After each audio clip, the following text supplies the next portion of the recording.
पहला क्वेश्चन है, अगेन जो मैंने बोला था EMI इलेक्ट्रोमैग्नेटिक इंडक्शन से हमारे ये क्वेश्चन हैं। सबसे पहले हम क्वेश्चन को रीड आउट करते हैं। ओके, तो यहां पर लिखा हुआ है 2 coils of self inductance 2 milli henry. Okay, क्या क्या दिया हुआ है? 2 कॉइल्स हैं जिनके सेल्फ इंडक्टेंस दिए हुए हैं 2 milli henry and 8 milli henry are placed so close together that the effective flux, okay, effective flux in one coil is completely linked with the other. Okay, completely linked है इस case में. Okay, the mutual inductance between these coils. आपको mutual inductance पता करना है और इस question को आपको आना चाहिए. What is the mutual inductance in this case?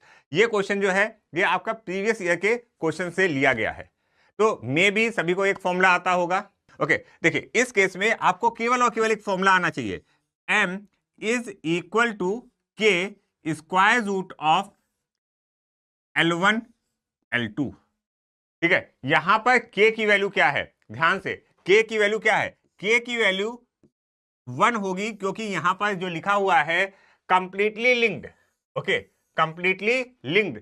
ठीक है, तो यहां पर हम आपके केस में मैक्सिमम टाइम k की वैल्यू 1 होगी.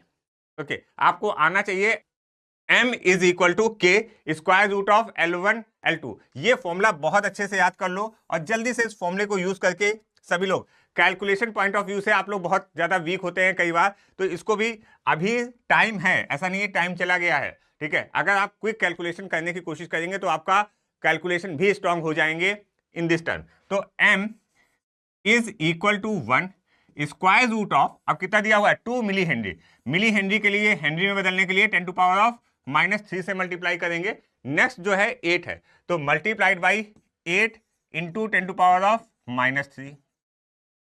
अब इसको सॉल्व करेंगे तो 8 टू इंजा 16 और 16 का स्क्वायर रूट 4. तो यहां पर जो आंसर आएगा that is 4 into 10 to power of -3 और ये आंसर हो गया 4 मिली हेनरी. देखिए कितना आसान क्वेश्चन था. ठीक है, बिल्कुल आसान क्वेश्चन था. इस क्वेश्चन में आपको क्या आना चाहिए? इस क्वेश्चन में आपको थोड़ी थोड़ी बेसिक बातें आनी चाहिए कि सेल्फ इंडक्टेंस क्या होता है, म्यूचुअल इंडक्टेंस क्या होता है. ठीक है, और साथ साथ ये फॉर्मूला आना चाहिए. अगर आपको ये फॉर्मूला आता है अच्छे से तो आप इस क्वेश्चन को कर सकते हो. तो ये कौन सा ऑप्शन हुआ? Option number 4 is correct for this question. Clear? Anyone have any doubt? चलो नेक्स्ट क्वेश्चन की तरफ हम लोग चलते हैं. नेक्स्ट क्वेश्चन क्या कह रहा है? इस चैप्टर में मैक्सिमम जो क्वेश्चंस आते हैं वो फॉर्मूला बेस आते हैं, कुछ क्वेश्चन कॉन्सेप्ट बेस आते हैं. नो डाउट वहां पर कॉन्सेप्ट अच्छा लगता है. ठीक है, यहां पर देखिए क्या लिखा हुआ है, for a coil having L. L का मतलब क्या होता है? L का मतलब होता है सेल्फ इंडक्टेंस. जब L दिया होता है, L मतलब सेल्फ इंडक्टेंस, M मतलब म्यूचुअल इंडक्टेंस. तो L क्या दिया हुआ है? 2 मिली हेनरी दिया हुआ है. Okay, current flow through it is, यहां पर अच्छा I की एक इक्वेशन दी है टाइम के टर्म्स में. ओके, पूछा गया है then the time at which the EMF becomes 0.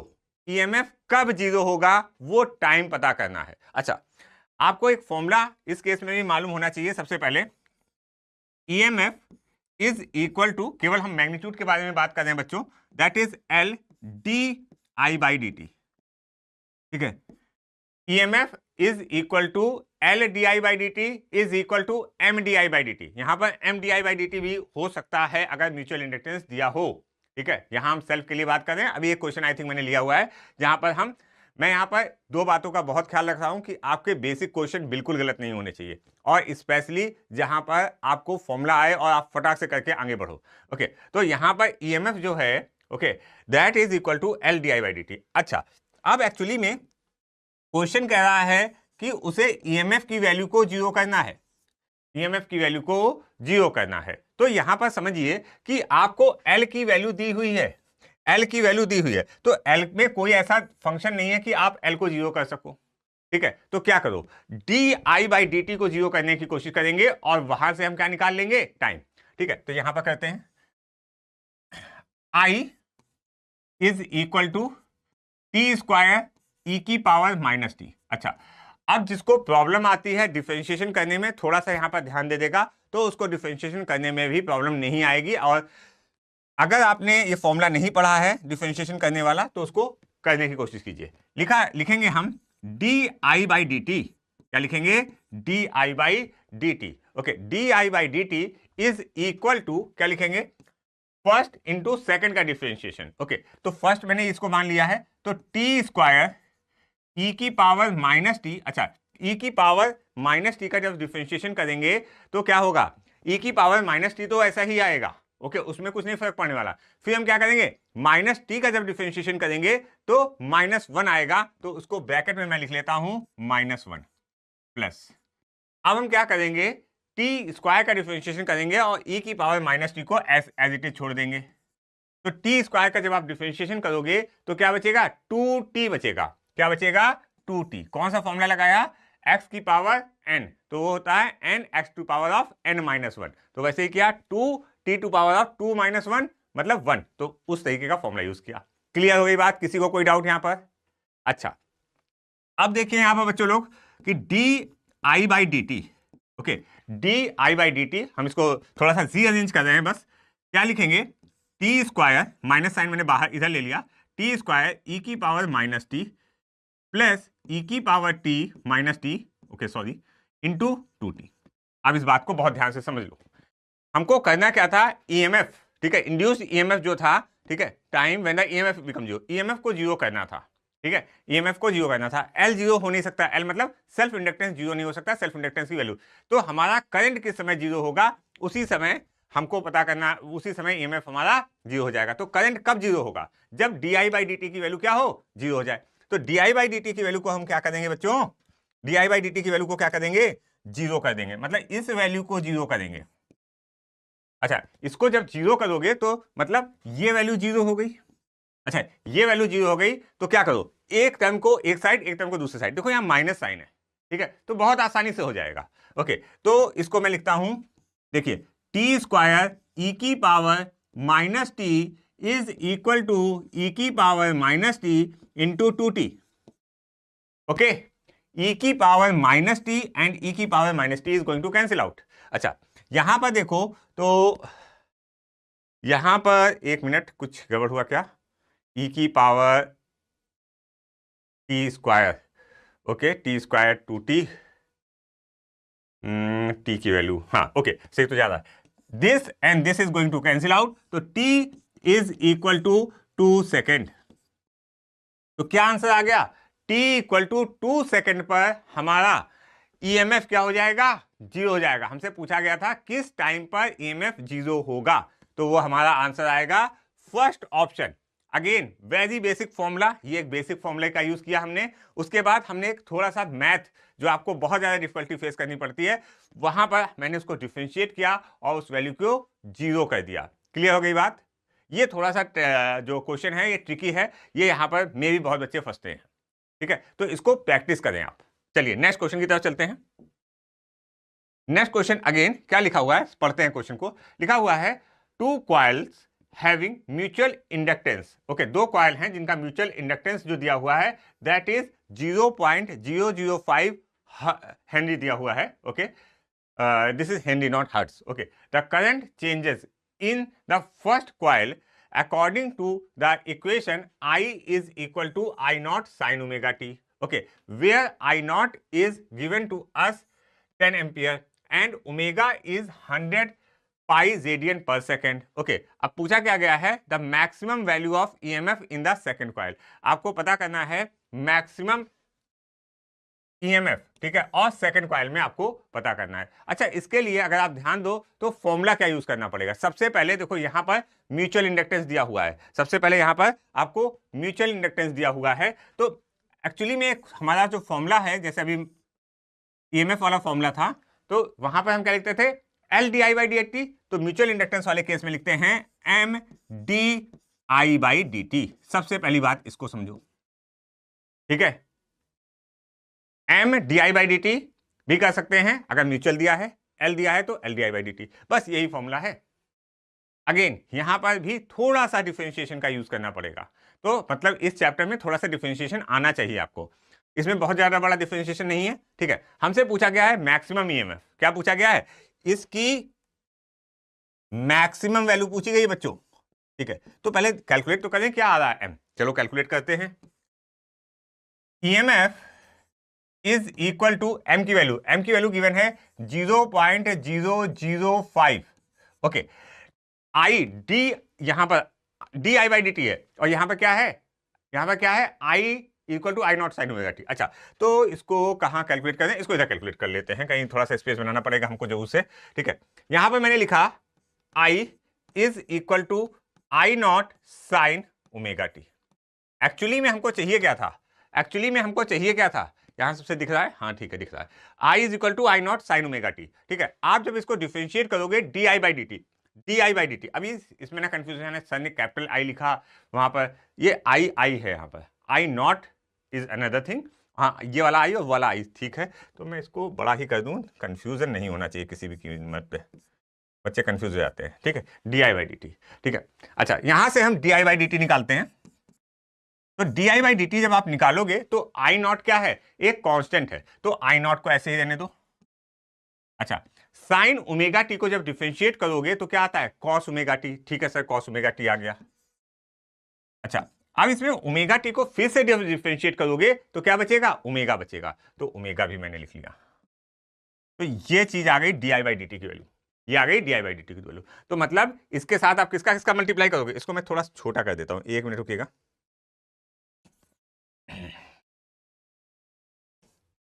This is equal to mutual inductance की वैल्यू 0.005। एक्चुअली में मैं वैल्यू रख रहा हूं इस फॉर्मूले में, क्या कर रहा हूं, वैल्यू रख रहा हूं। Okay, multiplied by I not की वैल्यू कितनी दी हुई है, 10 दी हुई है। ठीक है, लिख लेते हैं। ओमेगा की वैल्यू कितनी दी हुई है, 100, और पाई दी हुई है, 100 पाई दी हुई है। ये बात क्लियर हो गई। अच्छा, ये वैल्यू हो गई, और कॉस ओमेगा टी और रह गया, कॉस ओमेगा टी, ये वैल्यू आ गई भाई, ये वैल्यू आ गई। अब आपसे कहा गया मैक्सिमम निकालो, तो मैक्सिमम कैसे कर सकते हैं, कॉस ओमेगा टी की वैल्यू मैक्सिमम क्या होती है, 1। फॉर मैक्सिमम ऐसे लिख सकते हो, वहां नहीं लिखना है, वहां तो आपको याद होना चाहिए। For maximum cos of omega T is equal to 1। अच्छा, जैसे ही आप 1 रखोगे तो उस केस में आएगा 0.005 मल्टीप्लाइड बाई 10, 10 को 10 टू पावर ऑफ 3 कर सकते हैं, इंटू पाई इंटू 1। ठीक है, क्योंकि 100 multiply by 10 to 10 to power 3 मैंने लिख दिया वहां पर। ओके, और जब हमने इसको सॉल्व किया दैट कम्स टू बी 5 पाई। क्या value I, 5 pi is the answer. तो ऑप्शन देखते हैं, ये ऑप्शन नंबर 2। अगेन अगर आप ध्यान दो इस चीज को, तो सिंपली यहां पर ये जो ऑप्शन आ रहा है वो केवल और केवल एक क्वेश्चन है, ये फॉर्मूला है, एक फॉर्मूला और एक डिफरेंशिएशन पढ़ना है। ठीक है, तो डिफरेंशिएशन को थोड़ा सा याद कर ले, थोड़ा सा कर ले, मतलब याद कर ले, मतलब फॉर्मूले याद कर ले और उसको थोड़ा सा करने की ट्रिक समझ ले, करने की ट्रिक समझें, बहुत ज्यादा कॉन्सेप्ट में घुसने की ना कोशिश करें क्यों आया। ठीक है, हाँ अगर ये चीज आती है टूल्स की तरह यूज करें कि ये चीज आएगी तो उसको हम ऐसे अप्रोच करेंगे। ओके, चलिए इस क्वेश्चन की तरफ चलते हैं। ये प्रीवियस ईयर का क्वेश्चन नहीं है एक, लेकिन बहुत अच्छा क्वेश्चन है। ठीक है, बहुत अच्छा क्वेश्चन है। देखिए क्या लिखा हुआ है, a simple pendulum with Bob of mass m। एक सिंपल पेंडुलम है जो जिसका बॉब का मास, ये बॉब है, ठीक है, जिसका मास m है। ठीक है, ये ऐसे ऐसे क्या कर रहा था, ऐसे चिम कर रहा था। Okay, Bob of mass m and conducting wire of length l। यहां पर जो l है, जैसे हमारा l लेंथ लेते थे, ठीक है, और कहते थे जो स्ट्रिंग है दैट इज मासलेस। ओके, यहां पर जो हमारा लेंथ l है दैट इज वायर, और वो वायर कैसा है, कंडक्टिंग वायर है भाई। ठीक है, swing under a gravity through an angle 2 theta, क्या दिया हुआ है, 2 थीटा के एंगल में स्विंग कर रहा है। Okay, the magnetic field in the direction perpendicular to the swing. अच्छा, मैग्नेटिक फील्ड का जो डायरेक्शन है बच्चों वो कुछ ऐसा है, अंदर की तरफ। ओहो, इंक ले लेते हैं जो दोनों जगह काम करे। ठीक है, ऐसे अंदर की तरफ है। Okay, B maximum potential difference induced across the pendulum. अच्छा, आपको क्या पता करना है, मैक्सिमम पोटेंशियल डिफरेंस पता करना है। ओके, तो इस केस में अगर आप समझने की कोशिश करो तो आपको एक्चुअली में इक्वेशन जो यूज करनी है, मैं यहां पर एक इक्वेशन लिखता हूं,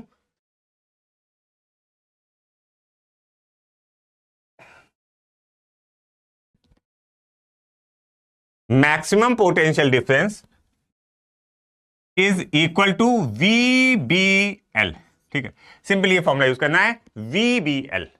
बहुत ध्यान से, क्या फॉर्मूला यूज करना है, VBL का फॉर्मूला आपको यूज करना है।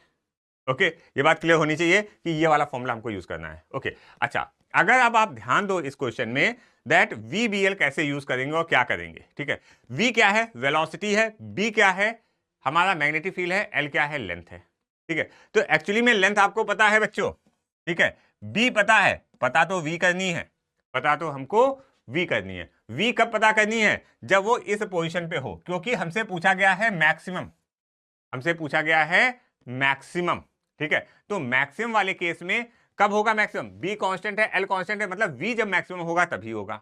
अच्छा, इस केस में समझो कि जब ये यहां से यहां आएगा तो एक्चुअली में वो क्या कर रहा है, एक्चुअली में क्या हो रहा है, इसकी जो एनर्जी चेंज हो रही है, ठीक है, यहां से यहां तक, यहां पर पोटेंशियल एनर्जी, ये जो पोटेंशियल एनर्जी है यहां पर क्या हो जाएगी, काइनेटिक एनर्जी में कन्वर्ट हो जाएगी। तो एक्चुअली में ये H कैसे निकालोगे, ये H निकालना किसी ने सिखाया, मैं H डायरेक्टली लिखता हूं यहां पर, फिर देखते हैं किसको उसको आता है। H is equal to L minus L 1 minus cos theta लिख देता हूं, ठीक है। H L, तो हमने किया क्या, बात को समझो।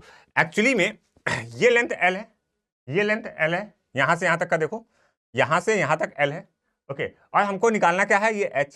तो मतलब ये वाली लेंथ को हम माइनस कर दें, ठीक है। तो जब ये इस कंडीशन में था, जब ये एक एक्सट्रीम एंड पे था, तो ये लेंथ कितनी थी, L cos थीटा, और अब कितनी है, ये लेंथ L है। तो L में से L cos थीटा हटाओगे तो क्या आ जाएगा, H वैल्यू आ जाएगी, बी केयरफुल। अच्छा, अब इस केस में क्या करोगे, simply V is equal to square root of 2GH, ये कौन सा फॉर्मूला आ गया सर, आपने थर्ड इक्वेशन पढ़ी होगी बच्चों, क्या इक्वेशन पढ़ी, V is equal to square root of 2GH, ठीक है। V square equal to U square plus 2GH पढ़ा होगा। तो U यहां पर जब आपने छोड़ा तो इनिशियल वेलोसिटी क्या थी इसकी, 0 थी, इनिशियल वेलोसिटी क्या थी, 0 थी। तो उसके अकॉर्डिंग ये इक्वेशन हमने लिख दी, U को 0 कर लिया। अच्छा, अब हम यहां H की वैल्यू रख देते हैं। जब आप H की वैल्यू रखोगे तो आएगा V, this is the velocity, okay, is equal to square root of 2G, H की जगह हम लिखेंगे L, okay, 1 minus cos theta. अच्छा, यहां पर देखो ये 2 थीटा लिखा हुआ, सर ये आप थीटा क्यों लिख रहे हो, क्योंकि देखो थीटा एक यहां पर है और इधर जाने पर और जो अगला थीटा बनेगा, लेकिन हमको तो मैक्सिमम यहां मिल रहा है तो हमको थीटा ही लेना है बच्चों। बात क्लियर हुई। अच्छा, अब क्या करना है, square root of 2GL, okay, 1 minus, अच्छा कॉस थीटा। अगर आप अब आंसर, अब यहां पर आंसर पे गौर करना पड़ेगा आपको, ठीक है। आंसर जब देखोगे तो उस केस में बेटा यहां कॉस दिया है, यहां साइन दिया है, और यहां साइन किसके फॉर्म में दिया है, थीटा बाई 2 में। तो cos 2 थीटा, cos थीटा का फॉर्मूला आना चाहिए, cos 2 थीटा का, cos 2 theta is equal to cos square theta minus sine square theta is equal to 2 cos square theta minus 1 is equal to 1 minus 2 sine square theta.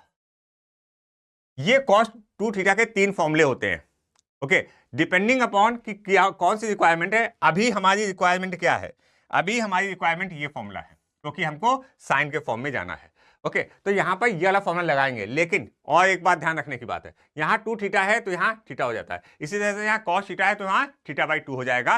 तो 1 minus 1 plus 2 sine square theta by 2, okay, ये हमारी value आ गई। ये 1 से 1 cancel हो गया, 2 इन जा 4, वो 2 बाहर आ जाएगा, ओके, 2 बाहर आ गया, और साइन स्क्वायर थीटा है तो साइन थीटा बाई 2 बाहर आ जाएगा, स्क्वायर रूट ऑफ GL बचा, स्क्वायर रूट ऑफ GL बचा। अच्छा, अब इस वैल्यू को यहां पर रख दो, यहां पर जैसे ही रखोगे तो क्या आएगा, 2 sine theta by 2 root GL, okay, into B into L। और अगर आप ध्यान से देखोगे तो ऑप्शन 1 इज द करेक्ट। ये एक बहुत अच्छा क्वेश्चन है, ये एक बहुत ही अच्छा क्वेश्चन है। क्लियर हो गई बात, एनीवन हैव एनी डाउट। अच्छा, कोई चैटिंग बॉक्स में कुछ नहीं लिख रहा है, कोई बात नहीं, मे बी डाउट ना हो। अच्छा, इस क्वेश्चन को देखते हैं, ये बहुत अच्छा क्वेश्चन है, ये प्रीवियस ईयर आया हुआ क्वेश्चन है, इससे पहले वाला क्वेश्चन प्रीवियस ईयर नहीं आया था, ठीक है, लेकिन वो अच्छा क्वेश्चन था इसलिए मैं उसको लेके आया। मैक्सिमम क्वेश्चन वो क्वेश्चन है जो आपके प्रीवियस ईयर आए हुए क्वेश्चन है, ठीक है। चलो पढ़ते हैं इस क्वेश्चन को। लिखा हुआ है, in a coil of resistance 10 ohm, coil है जिसका रेजिस्टेंस कितना दिया हुआ है, 10 ओम दिया हुआ है। The induced current developed by okay changing magnetic flux through it is shown in the figure. अच्छा, ये आई, मैं इसको थोड़ा सा अच्छा कर देता हूं, क्या क्या दिया हुआ है, ये आई वर्सेस टी कर्व है, this is 4 is given and this is 0.1। Okay, function of the time, अच्छा ठीक है, जो आई है वो फंक्शन ऑफ द टाइम दिया हुआ है, ये जो इस ग्राफ में दिया हुआ है, the magnitude of okay change in flux to the coil in weber, change in flux निकालना है बच्चों। ओके, तो आपको एक फॉर्मूला बताया गया होगा, simply Q is equal to delta phi by R, इसको ऐसे लिखें, Q इज इक्वल टू, मे भी आपने ऐसे ही पढ़ा हो इसलिए मैं इसको नहीं तो delta phi is equal to वैसे भी लिख सकते थे, ये आपको निकालना है, ठीक है। और निकालना क्या है, निकालना है ये वाला डेल्टा फाई। ओके, निकालना आपको डेल्टा फाई है, तो डेल्टा फाई निकालो आप, ठीक है। अच्छा, Q कैसे निकलेगा बेटा, देखो ये जो ग्राफ दिया है वो Q के लिए ही दिया है, Q इज इक्वल टू क्या होता है, I इंटू टी, तो जब I और T के बीच में ग्राफ हो तो सिंपली Q निकल सकता है। Q क्या होगा, Q is the area under the curve, Q is area under the curve, तो Q is equal to 1/2, I की वैल्यू 4 है, T की वैल्यू 0.1 है, तो 2 से 2 कैंसिल, तो दैट इज 0.2, 0.2, क्लियर हो गई बात। अच्छा, ये Q आ गया। अच्छा, R की वैल्यू कितनी दी है, 10 दी हुई है, तो सिंपली यहां से आप लिखो change in flux is equal to, Q की वैल्यू आपको 0.2 दी है, R की वैल्यू आपको 10 दी है, तो this value is 2 weber. Clear, anyone have any doubt? यहां पर ये फॉर्मूले की इंपॉर्टेंस है, ये फॉर्मूला बहुत बच्चे भूल जाते हैं कि ये फॉर्मूला भी है, कहीं नहीं हो रहा है तो आप उसको अपनी कॉपी में लिख के लर्न कर लो, ठीक है। ऐसे ये वाला क्वेश्चन आपको प्रीवियस ईयर मिला है, ठीक है, हो सकता है तो इस तरीके के क्वेश्चन है। और कभी भी आपको चार्ज की जरूरत हो, Q निकालना हो और I और T का ग्राफ दिया हो, तो Q is equal to I T, मतलब आपको एरिया अंडर द कर्व निकालना है। ओके, क्लियर हो गई बात। चलिए आगे चलते हैं। तो इस केस में हमारा जो ऑप्शन सही आ रहा है that is second option and the answer is 2। Next question. Okay, ये तो आई थिंक बिल्कुल थ्योरी बेस्ड प्रॉब्लम दिख रही है, पढ़ लेते हैं क्या लिखा हुआ है। The total charge induced in conducting loop, okay, induced in conducting loop when it is moving in a magnetic field depend. अच्छा, जब वो मैग्नेटिक फील्ड में मूव कर रहा है तब क्या होगा, total charge. Okay, total charge induced in the coil, okay, लिखा हुआ है the rate of change in the magnetic flux, rate of change of the magnetic flux पहले लिखा हुआ है। नेक्स्ट लिखा हुआ है इनिशियल मैग्नेटिक फ्लक्स ओनली, ना ये तो बिल्कुल ही नहीं। नेक्स्ट लिखा हुआ है the total change in the magnetic flux. Okay, देखो यहां पर हमसे पूछा गया है Q, जब हमने कहा था तो डेल्टा फाई बाई आर मैंने बोला बच्चों।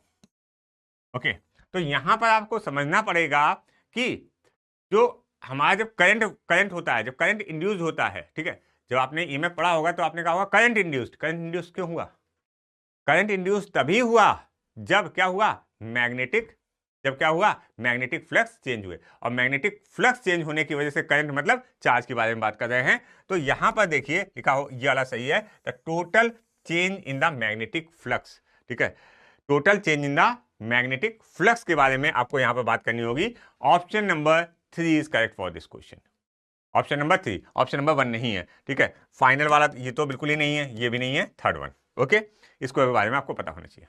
Okay, next question. अच्छा, नेक्स्ट क्वेश्चन इज, हाँ अगेन म्यूचुअल इंडक्टेंस का क्वेश्चन है, ठीक है, बहुत ही अच्छा क्वेश्चन है, ध्यान से समझने की कोशिश करें सभी लोग। ओके, और ये क्वेश्चन भी प्रीवियस ईयर आया हुआ क्वेश्चन है। ओके, आप जब अपनी बुक देखेंगे तो आप देखेंगे यहाँ लिखा नहीं है, लेकिन मुझे आइडिया है कि ये प्रीवियस ईयर क्वेश्चन आया हुआ है।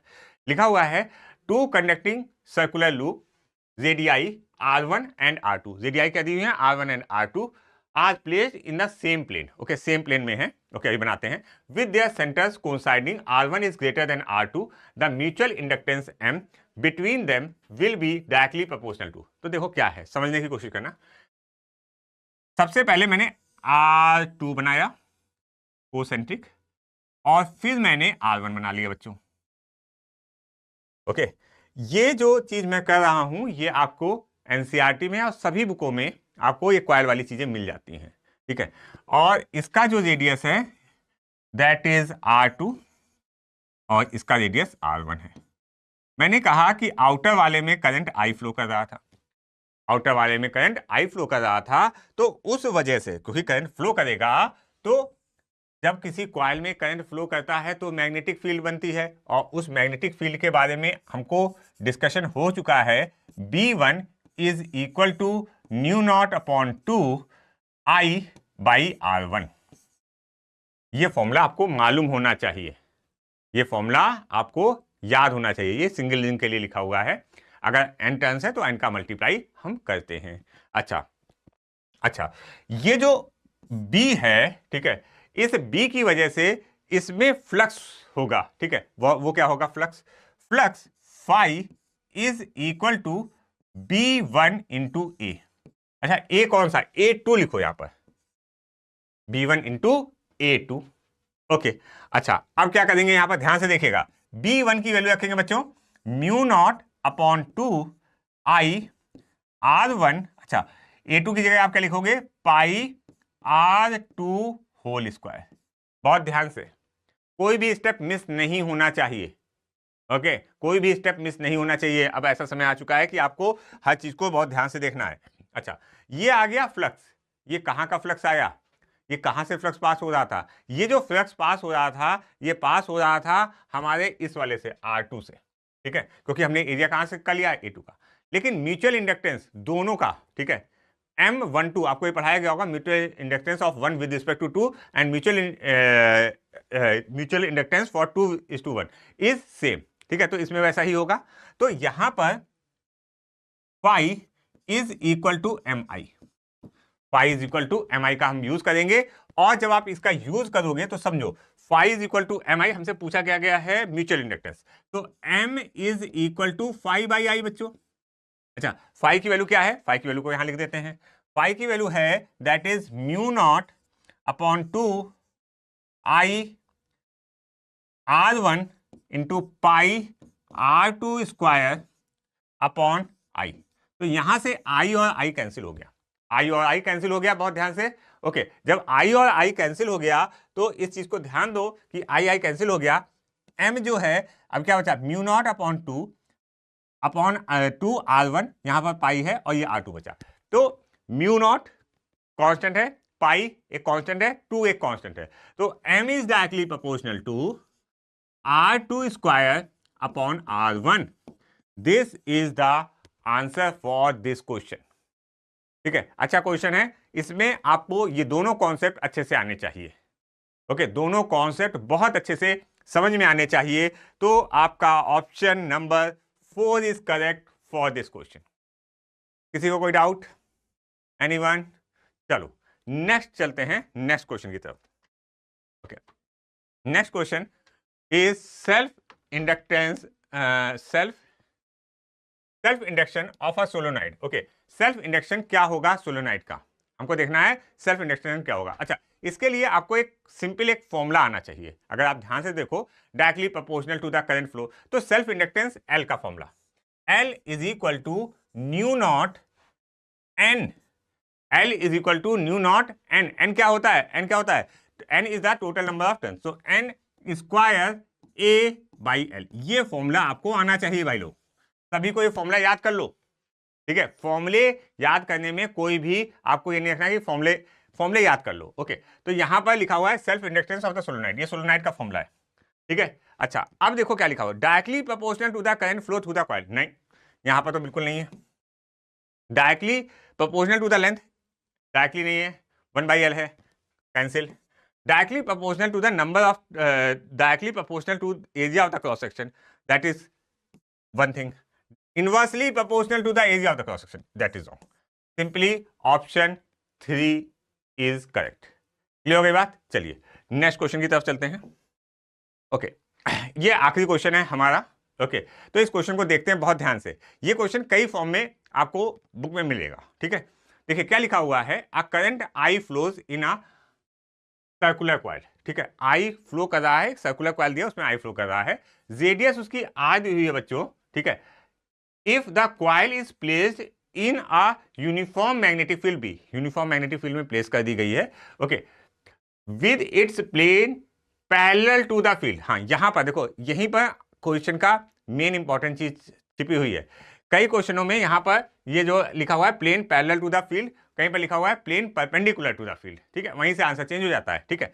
लिखा हुआ है magnitude of torque, okay torque. अच्छा, इस केस में मैं फिगर बनाता हूं आपको, तो आपको ज्यादा अच्छे से समझ में आएगा। मान लीजिए आपकी ये कॉइल है, ये कॉइल एक्चुअली में ऐसे रखी हुई है, ध्यान से समझो, ये कॉइल ऐसे रखी हुई है, तो मैंने इसको थोड़ा तिरछा करके बनाया हुआ है ऐसे करके कि आपको दिखे, नहीं तो ये एक लाइन सी दिखेगी आपको, इधर से देखो तो लाइन सी, तो ये कॉइल ऐसे रखी हुई है, ठीक है। और इस कॉइल में, ठीक है, ये कॉइल का प्लेन है, इस कॉइल का प्लेन है ये ऐसे। अच्छा, मैग्नेटिक फील्ड इज, कहां लिखा हुआ है पैरेलल, ठीक है, तो ये प्लेन है, तो मैग्नेटिक फील्ड भी कुछ ऐसे जा रही है, देखो ये मैग्नेटिक फील्ड है। मैग्नेटिक फील्ड का डायरेक्शन भी देख लेना, मैं बिल्कुल हर चीज आपको बताने की कोशिश कर रहा हूं। अच्छा, इसमें जो करंट फ्लो कर रहा है, इसमें जो करंट फ्लो कर रहा है that is radius is R and current is flowing I, okay, तो आई फ्लो कर रहा है, आई फ्लो कर रहा है और रेडियस आर है, ठीक है। तो इस केस में हमसे पूछा क्या गया है, टॉर्क पूछा गया है। तो टॉर्क का फॉर्मूला जो होता है, torque is equal to M cross B, बच्चों ये फॉर्मूला याद होना चाहिए, torque is equal to M cross B, ठीक है। अच्छा, एम क्या होता है, M is I into A, okay, cross हटाते हैं, क्रॉस की जरूरत नहीं है इस समय, मैं क्रॉस की जगह क्या लिखूंगा, बी साइन थीटा, बच्चों। अच्छा, अब यहां पर समझो एम का डायरेक्शन क्या होता है, एम का डायरेक्शन वो होता है जो क्या होगा, करंट, जैसे ऐसे लूप है, ठीक है, मैं लूप बना रहा हूं, इसमें करंट आई ऐसे फ्लो कर रहा है, तो आप ऐसे देखोगे तो ये थंब दिखाएगा किसका डायरेक्शन, किसका डायरेक्शन दिखाएगा, एम का डायरेक्शन, करंट के डायरेक्शन में इसको मूव करोगे फिंगर्स को और वो उसका डायरेक्शन दिखाएगा। तो हम इसमें ऐसे करके मूव किया तो एम का डायरेक्शन कुछ इधर है, तो एम और बी का डायरेक्शन कितना है 90 डिग्री, तो साइन 90 यहां पर आएगा, ओके। और एरिया की जगह हम क्या लिख देंगे, तो हम लिखेंगे I into pi small R square B into sine 90, sine 90 की वैल्यू 1। तो आंसर अगर आप चेक करोगे तो that answer is option number 3 is correct for this question. Clear हो गई बात। तो आज हम लोग अपने क्वेश्चन यहीं तक रखते हैं। आज जितने भी हमने क्वेश्चन किए वो कहां से किए, ईएमआई वाले चैप्टर से। तो और वो क्वेश्चन किए जो प्रीवियस ईयर आए हैं और आपको बहुत ही इजीली सॉल्व होने वाले क्वेश्चंस हैं, ओके। मैक्सिमम क्वेश्चन इस चैप्टर में ऐसे ही आते हैं जो फॉर्मूला बेस होते हैं और कुछ ही क्वेश्चन ऐसे होते हैं जो कॉन्सेप्ट वाले होते हैं, ओके।